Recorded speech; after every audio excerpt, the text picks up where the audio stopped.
Hi everyone, welcome back to another video from Crazy Gamer. In this video, I'm gonna guide you through how to turn on the Do Not Disturb mode in Free Fire Max. To turn on the Do Not Disturb mode in Free Fire Max, first of all, go ahead and open up the Free Fire Max application on your device, and from the home screen, go ahead and tap on the little arrow button right underneath your friend list. After you expand that button, you will see this interface. Simply click on the drop down at the top right where it says Online and click on the Do Not Disturb option.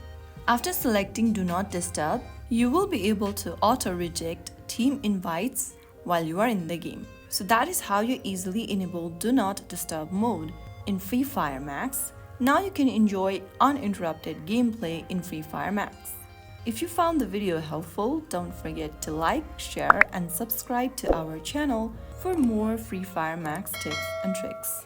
I will see you in the next video. Stay tuned till then.